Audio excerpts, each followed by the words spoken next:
और आरक्षण इतना ही खराब था तो 10% इन्होंने क्यों ले लिया जो झुंझुनू बता रहे हैं। जब वो वोट लेकर के 5 साल आनंद लूटता है और जिनके वोट लेता उन्हीं को नंगा करता है, तब उनका चरित्र समझ में आता है कि ये जो आदमी वोट लिया है ये कितना ज़्यादा शातिर आदमी है। जो जातिवादी हैं, परिवारवादी हैं, वंशवादी हैं, मेरी जाति का नेता, मेरी जाति की पार्टी, वो न बाकी सब लोग इस देश को बचाने के लिए, संविधान को बचाने के लिए गठबंधन को वोट दे रहे हैं। जिस माँ ने 9 माह अपने पेट में रखा हो इन्हें और पैदा किया हो, और वह व्यक्ति कह रहा है कि मैं आपके पेट में रहा ही नहीं कभी, तो ये आधी आबादी महिलाओं का बहुत बड़ा अपमान है। महिलाओं को सबक लेना चाहिए। मुझे ऐसा MP MLA नहीं चाहिए जो सिर्फ सत्ता परिवर्तन करके अपने बच्चों को अरबपति बनाए और बच्चों को लंदन में पढ़ाए। मुझे ऐसा नेता चाहिए जो व्यवस्था परिवर्तन करे, हक वंचित असहाय कमजोर लोगों का सहारा बने और उनको आगे बढ़ने का मौका दे। बाबा साहब ने संविधान बनाया, 75 साल हो गए, आज दिन तक शेड्यूल कास्ट का व्यक्ति प्रधानमंत्री नहीं बना। अगर ऐसा होगा तो बहुत अच्छा होगा। राहुल गांधी अब संगी नहीं रह गए हैं। राहुल गांधी अब उस विचारधारा के लोग नहीं रह गए हैं जो अपने आप को सुपीरियर मानते हैं। राहुल गांधी भी जानते हैं कि कोई भी सबड़ जाति का उन्हें वोट नहीं देगा जब तक बीजेपी जिंदा है। नमस्कार, मैं ब्यूटी गिरी और आप देख रहे हैं नेशनल दस्तक। देश में लोकसभा चुनाव चल रहे हैं और आज आखिरी चरण का मतदान है, लेकिन ऐसे में जहां साइलेंट पीरियड की बात करें तो प्रधानमंत्री मोदी इस वक्त मौन व्रत कर रहे हैं और इनडायरेक्टली वो टीवी मीडिया पर छाए हुए प्रिंट मीडिया में हर जगह कवरेज पूरी ले रहे हैं। लेकिन तमाम बातों की ये सारी सिलसिलों पर बातचीत करेंगे, लेकिन इससे पहले एक डिबेट के दौरान चित्रा त्रिपाठी ने कहा कि आरक्षण का झुंझुना कब तक बजाते रहेंगे। हमारे साथ बातचीत करने के लिए मौजूद है भंते सुमित रतन सर। पहले आप यही बताइए, आरक्षण का झुंझुना कब तक बजाते रहेंगे आप लोग? देखिए, जो आरक्षण है ये उन लोगों के लिए है जो लोग सामाजिक शैक्षणिक पीछे रह गए थे, जो कमजोर रह गए थे, उनको बराबर लाने के लिए है। ये सरकारें तय करती हैं और ये 75 साल से चला आ रहा है। शेड्यूल कास्ट को राजनीतिक आरक्षण है, सरकारी नौकरियों में आरक्षण है। BP सिंह की सरकार में मंडल कमीशन आया, OBC को मिला। और आरक्षण इतना ही खराब था तो 10% इन्होंने क्यों ले लिया जो झुंझुनू बता रहे हैं। भाई खराब था तो आपने क्यों ले लिया? आप कम से कम डिनाई कर देते उससे, तो कम से कम आरक्षण वालों को गालियां देने में आपको मजा भी आता। तो इसलिए उनके पास है तो इनके पास भी आरक्षण है। और अगर आरक्षण खत्म करने का मन था तो अपने 10% क्यों ले लिया अपने सवर्णों के लिए। तो इसलिए मेरा मानना ये है बतौर धर्मगुरु, आरक्षण तब तक बना रहे जब तक सभी लोग बराबरी पर नहीं आ जाते। साथ में ये भी बात कही जाती है, लगातार जातीय जनगणना की आप लोग मांग करते हैं।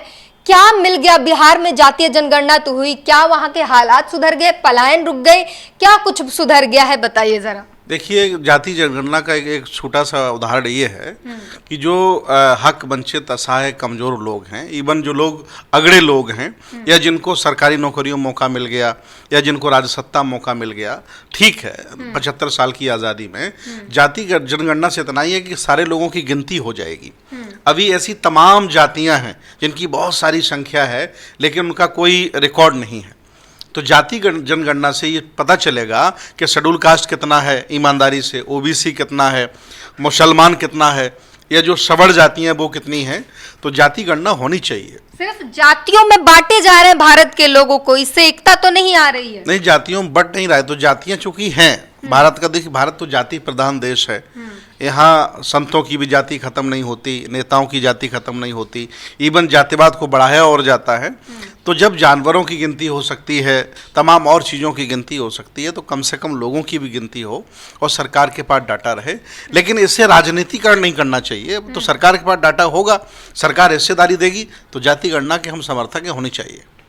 अभी हाल ही में मोदी जी ने कहा है कि 6 महीने के अंदर भारतीय राजनीति में भूचाल आएगा और साथ में ये भी कहा कि तेजस्वी यादव बहुत जल्दी जेल जाने वाले हैं। देखिए, ये उनका जो बयान है, ये उनका बयान निराशा और हताशा दर्शाता है। क्योंकि उनके पास MP इतने नहीं आ रहे हैं कि वो सरकार बना लें। वो रसिया चाइना की तरह करना चाह रहे हैं, बहुत पहले से उनकी मंशा है। 2014 के बाद ही हम लोग ये जान गए थे कि भारत को चाइना और रसिया बनाना चाह रहे हैं। यहाँ का लोकतंत्र कमजोर करके परमानेंट यहाँ के शासक बनने की फिराक में है BJP के लोग, नरेंद्र मोदी। और उनके कार्यशैली से, उनके कामों से भी झलकता है।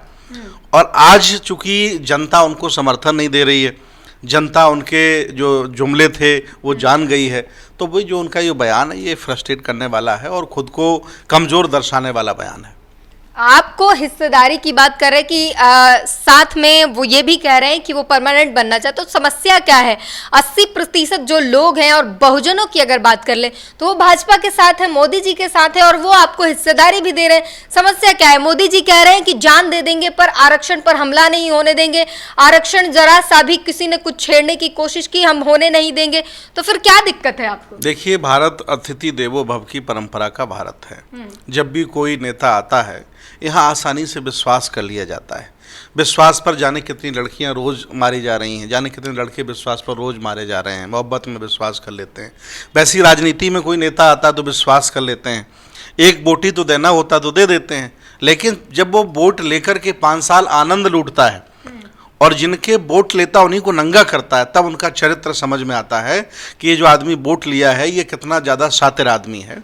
तो वैसे ही 2 बार भारत की जनता ने 140 करोड़ लोगों ने नरेंद्र मोदी जी को मौका दिया।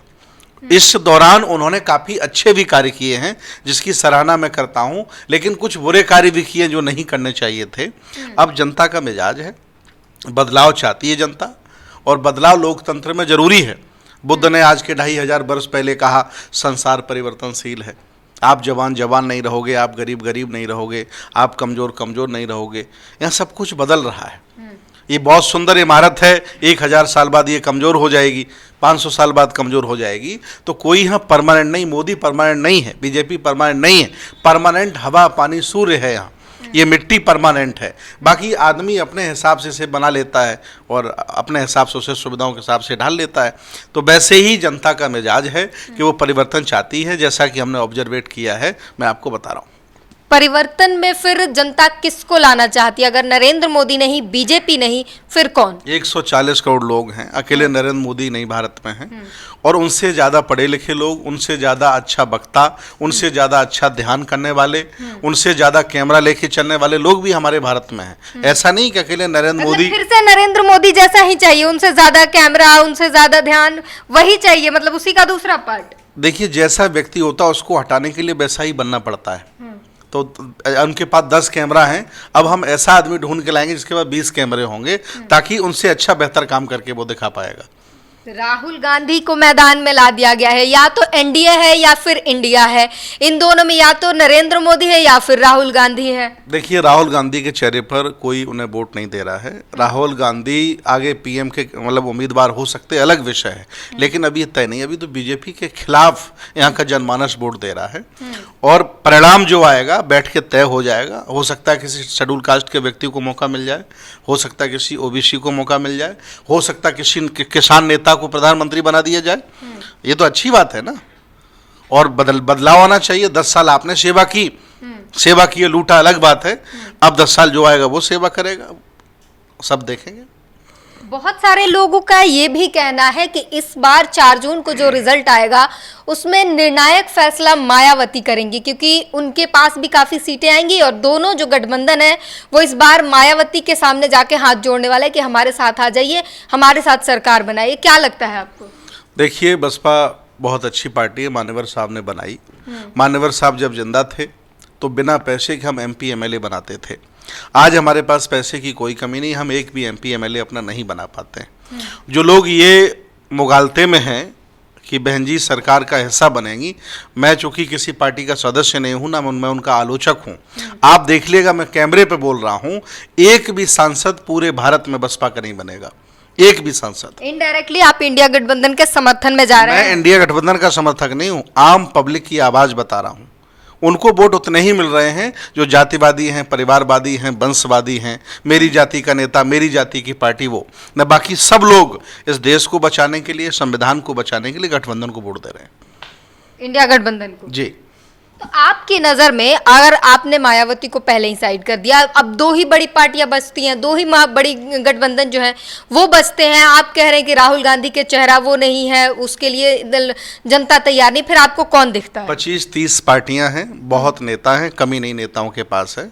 भारत में जनता की कमी तो है ही नहीं, कोई न कोई निकल के आ जाएगा और देश को चलाएगा और बेहतर चलाएगा, मुझे उम्मीद है। नरेंद्र मोदी का कहना है कि अगर हम आते हैं तो आने वाले समय में भारत को विकसित राष्ट्र बना देंगे, इसकी वो गारंटी दे रहे हैं। देखिए, नरेंद्र मोदी अब बूढ़े हो गए हैं, उनकी उम्र नहीं रही है प्रधानमंत्री बनने लायक, चूंकि उन्होंने खुद नियम बनाया था कि 70 साल के बाद वाले व्यक्ति को सक्रिय राजनीति से निकाल दिया जाए। उन्होंने कलराज मिश्रा को निकाला, मुरली मनोहर जोशी को निकाला, आडवाणी को साइड कर दिया। अब बीजेपी के लोग मिलकर के मोदी को साइड करेंगे और इनका अब नंबर नहीं लगेगा, इसलिए मोदी की सारी बातें झूठी हैं। ये सारे रूल तो वो साधारण लोगों के लिए होता है। मोदी जी तो अवतार है, वो खुद कह रहे हैं हम अवतार हैं और कुछ अच्छा करने के लिए हम अवतरित हुए हैं पृथ्वी पर। मोदी जी ने ये बयान दे करके कि वो बायोलॉजिकल किसी माँ के पेट से पैदा नहीं हुए हैं, ये उन्होंने आधी आबादी महिलाओं का अपमान किया है। ये महिलाएं समझे, अपनी इज्जत समझे। जिस माँ ने 9 माह अपने पेट में रखा हो इन्हें और पैदा किया हो, और वह व्यक्ति कह रहा है कि मैं आपके पेट में रहा ही नहीं कभी, तो ये आधी आबादी महिलाओं का बहुत बड़ा अपमान है। महिलाओं को सबक लेना चाहिए। बिहार में जब जाते हैं, चाहे वो अमित शाह हो, बीजेपी के तमाम लीडर हो या मोदी जी हो, बार बार जाके वहां पर जंगल राज का जिक्र करते हैं। क्या सोचते हैं आप इस पर? क्योंकि अब जो है तेजस्वी यादव जो निकल के आ रहे हैं वो कुछ अलग है, लेकिन अभी भी जो प्रचार होते हैं वो जंगल राज के नाम पर हो रहा है, और जो नाम दिया गया है उसके लिए क्या कहेंगे? देखिए, एक बहुत बड़ा तबका है भारत में, वो सत्ता परिवर्तन चाहता है, लेकिन अपने मूड के लोगों का चाहता है। लेकिन हम एक बौद्ध भिक्षु हैं, हम सत्ता परिवर्तन के साथ साथ व्यवस्था परिवर्तन की भी वकालत करते हैं। मुझे ऐसा नेता नहीं चाहिए, मुझे ऐसी पार्टी नहीं चाहिए, मुझे ऐसा एमपी एमएलए नहीं चाहिए जो सिर्फ सत्ता परिवर्तन करके अपने बच्चों को अरबपति बनाए और बच्चों को लंदन में पढ़ाए। मुझे ऐसा नेता चाहिए जो व्यवस्था परिवर्तन करे, हक वंचित असहाय कमजोर लोगों का सहारा बने और उनको आगे बढ़ने का मौका दे। मैं व्यवस्था परिवर्तनवादी व्यक्ति हूँ, इसलिए सत्ता परिवर्तन होता रहा और भी आगे होगा, लेकिन मैं उस नेता के साथ खड़ा हूँ जो व्यवस्था परिवर्तन में विश्वास रखता है। कौन है आपकी नजर में ऐसा एक नेता जो व्यवस्था परिवर्तन में रखता? एक नहीं, एक होता तो नाम बता देता। मेरे पास हजारों लोग ऐसे हैं जो कम से कम 2-4 लोगों के नाम मैं बता तो मल्लिकार्जुन खड़गे का नाम मैं आपको बता रहा हूँ, मेरे उपासक हैं। और मैं चाहता हूँ कि बीजेपी अगर गठबंधन मेजोरिटी में आता है तो पूरे इंडिया गठबंधन को मल्लिकार्जुन खड़गे को प्रधानमंत्री बनाना चाहिए। बाबा साहब ने संविधान बनाया, 75 साल हो गए, आज दिन तक शेड्यूल कास्ट का व्यक्ति प्रधानमंत्री नहीं बना। अगर ऐसा होगा तो बहुत अच्छा होगा। धन्यवाद। इंडिया गठबंधन में ये सवाल है, इंडिया गठबंधन में सिर्फ मल्लिकार्जुन खड़गे एक चेहरा है, राष्ट्रीय अध्यक्ष तो बना दिया गया है ताकि दलितों के वोट जो है वोट बैंक अपनी तरफ किया जा सके। बाकी चलता वही है पूरे कांग्रेस में जो राहुल गांधी कहते हैं और राहुल गांधी के लोग कहते हैं। राहुल गांधी अब बदल गए हैं, राहुल गांधी अब संगी नहीं रह गए हैं, राहुल गांधी अब उस विचारधारा के लोग नहीं रह गए हैं जो अपने आप को सुपीरियर मानते हैं। राहुल गांधी भी जानते हैं कि कोई भी सबड़ जाति का उन्हें वोट नहीं देगा जब तक बीजेपी जिंदा है। ये जानते हैं वो, इसलिए उन्होंने जब जब उनकी सरकारें बनी, पंजाब में सरकार बनी, शेड्यूल कास्ट के व्यक्ति को मुख्यमंत्री बनाया। छत्तीसगढ़ में सरकार बनी, ओबीसी के व्यक्ति को मुख्यमंत्री बनाया। राजस्थान में सरकार बनी, ओबीसी के व्यक्ति को मुख्यमंत्री बनाया। और अब की बार फिर मौका लगा तो फिर देख लेना, एससी ओबीसी का दूसरा व्यक्ति देश का प्रधानमंत्री बनेगा। मैं आपको बता रहा हूँ। एक आखिरी सवाल, इस पूरे चुनाव में चुनाव आयोग की जो भूमिका रही उस पर आपकी क्या प्रतिक्रिया है? उसने अपना काम किया है, जितना नुकसान किया होगा इंडिया गठबंधन का किया है, बाकी वो बीजेपी के साथ खड़ा है। राज दिन विपक्ष के नेता शिकायत करते रहते हैं, लेकिन वो ध्यान नहीं दे रहे हैं, क्योंकि वो भी कहीं ना कहीं बीजेपी की गिरफ्त में हो डरे हुए। तो तमाम सवाल रहे, और आज जो है आखिरी चरण के चुनाव है, पॉलिटिकल जो है राजनीति जो है, आज से ये जो चुनाव प्रचार है वो सब कुछ थम जाएगा और 4 तारीख का इंतजार रहेगा, क्योंकि वो निर्णायक दिन होगा और उस दिन पता चलेगा किसकी सत्ता आएगी और किसकी टाटा बाय हो जाएगा। इस पूरी बातचीत पर अपनी प्रतिक्रिया जरूर दीजिए। कैमरामैन आशीष के साथ ब्यूटी गिरी, नेशनल दस्तक। नेशनल दस्तक की आपसे गुजारिश है कि अगर इसको बचाना चाहते हैं तो नेशनल दस्तक को सब्सक्राइब करने के लिए रेड कलर के सब्सक्राइब बटन को दबाएं, फिर बेल आइकन की घंटी दबाएं। नेशनल दस्तक को बचाने के लिए बहुत जरूरी है कि हर खबर को शेयर करें, लाइक करें, कमेंट जरूर करें।